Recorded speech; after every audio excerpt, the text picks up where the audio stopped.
Apprends-nous, Seigneur, à te choisir chaque jour, à redire ton oui dans notre vie. Ave Maria, paix et joie à vous tous qui nous rejoignez à présent. Que la paix de Dieu soit avec vous.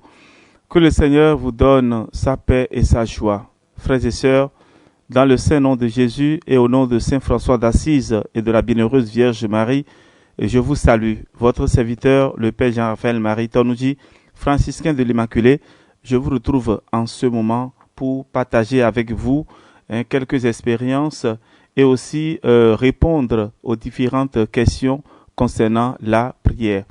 Nous sommes déjà vers la fin de cette série de méditation. Si vous avez des questions à poser ou si vous voulez avoir plus de précision, vous pouvez nous écrire par WhatsApp, plus 229 67 20 14 14.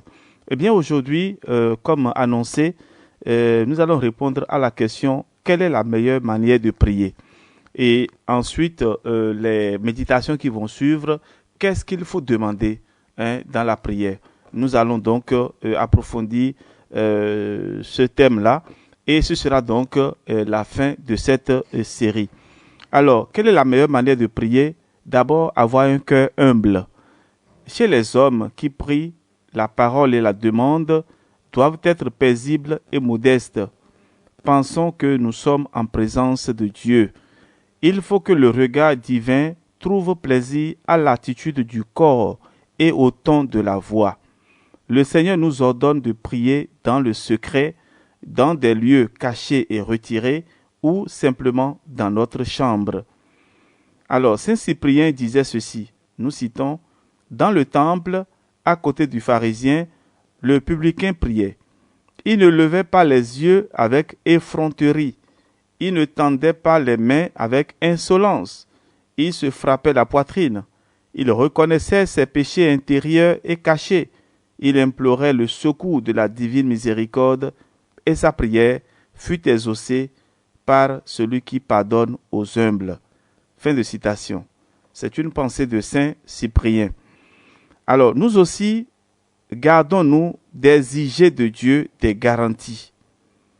Ayons un profond sentiment de notre misère. Quand nous prions sincèrement, nous devenons humbles. Notre cœur fond d'amour. Et prier, c'est être prêt à recevoir les dons que Dieu a prévus pour nous.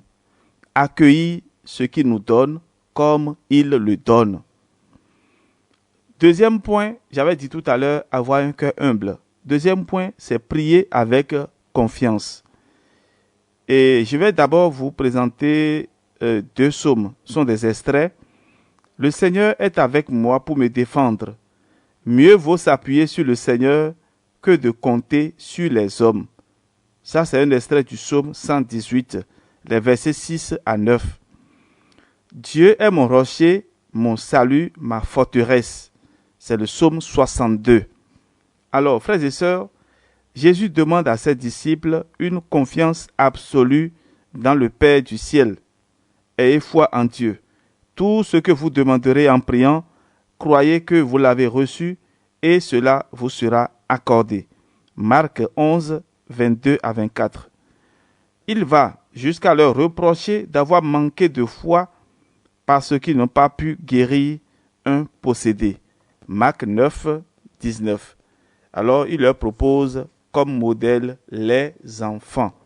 Telle doit être notre attitude avec le Père du ciel. Confiance et amour. Vous pouvez lire cela dans Matthieu chapitre 18. Troisième point, c'est remercier. Voilà, remercier. Voilà ce qui est important, frères et sœurs. Beaucoup demandent, mais oublient de remercier.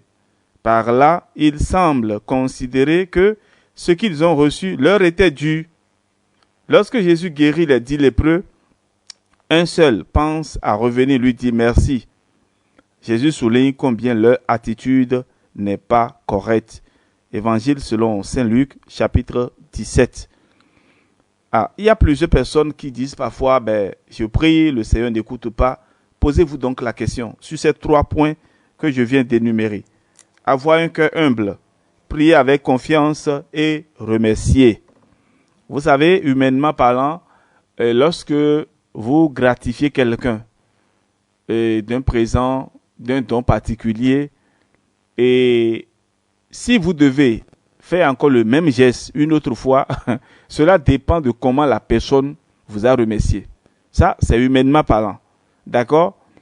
Mais n'oubliez pas, frères et sœurs, que quand Dieu nous donne quelque chose, il faut toujours revenir pour dire merci. Et je voudrais que vous ne vous comportiez pas comme les 10 lépreux. Vous voyez, Jésus a guéri 10 lépreux. Et c'est un seul qui est venu dire merci. Là, ce n'est pas bon. La prière de remerciement est très importante. Alors, si on ne remercie pas pour les dons visibles, faciles à constater, à plus forte raison, on négligera de remercier pour les grâces spirituelles, pourtant les plus importantes, puisqu'elles nous font ressembler à Dieu.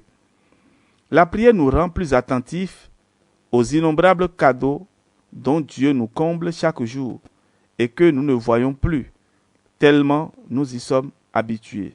Or, tout vient de lui. Tout vient de lui. Saint Paul disait dans sa première lettre aux Corinthiens, chapitre 4, verset 7, « Qu'as-tu que tu n'aies reçu de lui? Qu'as-tu que tu n'aies pas reçu ?» Voilà, vous comprenez. Donc, la supplication doit toujours être accompagnée d'actions de grâce. Philippiens 4, 6. Quand on dit « S'il te plaît », ne pas oublier d'ajouter aussi « Merci », car éternel est son amour. Alors, frères et sœurs, pour bien remercier, il est important de savoir se taire, regarder, méditer comme Marie. Prier sans cesse, c'est être attentif à tout ce que Dieu fait en nous et autour de nous. 4e point, prier par Jésus-Christ. Donc la question était, quelle est la meilleure manière de prier? 4e point, prier par Jésus-Christ. Enfin, notre prière doit passer par le Christ qui s'est fait homme. Il est devenu notre intercesseur, notre avocat. Tout ce que vous demanderez au Père en mon nom, il vous le donnera. Jean 15, verset 16. Vous pouvez lire cela tranquillement pour comprendre ce dont je parle. Et donc, toute prière humaine est appelée à entrer dans la grande prière de Jésus qui présente à son Père les besoins des hommes. C'est pourquoi l'Église conclut cette demande par ces mots. Par Jésus-Christ, notre Seigneur. Donc, vous avez compris désormais, frères et sœurs bien-aimés, qu'il faut prier et prier surtout. Quelle est la meilleure manière de prier? C'est avoir un cœur humble, ne pas prendre Dieu comme si ce que nous lui demandons, c'est un devoir, il doit nous donner cela, et voilà. Prier avec confiance, savoir que ce que nous demandons à Dieu, il peut nous l'accorder. Et cela ne dépend pas de nous, cela dépend de Dieu.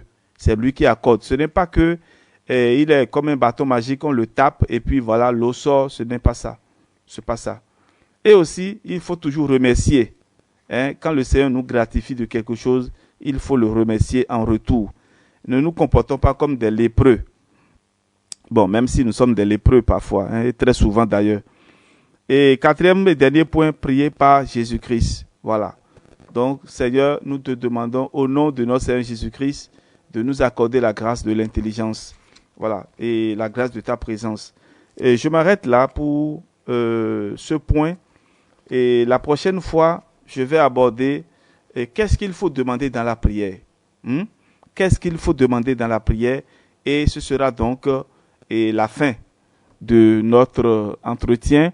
Et je bénis déjà le Seigneur pour tout ce qu'il nous a fait découvrir.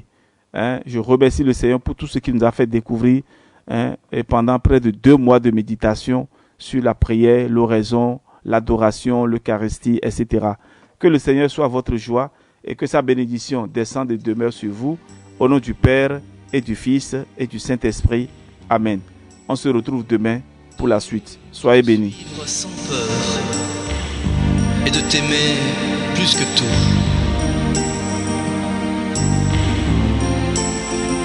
Rends-nous frères, toi qui nous nous a rassemblés.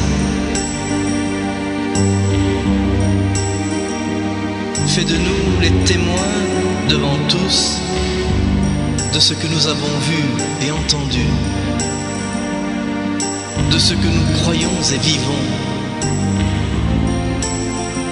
pour que tout homme, avec nous, reconnaisse en toi l'unique Seigneur.